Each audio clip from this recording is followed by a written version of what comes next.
देखो एक और शिकार, इसे भी अपने जाल में फंसाते हैं।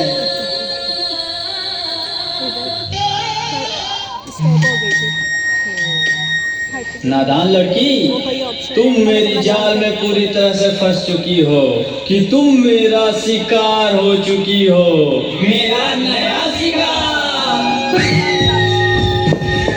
क्या हो बेटा, क्या खड़े मेरा मुंह क्या देख रहे हो? जाके डॉक्टर को बुलाओ। हेलो डॉक्टर साहब, मेरी बेटी को पता नहीं क्या हो गया, आप जल्दी आइए। तुम्हारे 5000 एफबी फ्रेंड होंगे, लेकिन तुम्हारे एक भी फ्रेंड तुम्हें बचा नहीं सकते।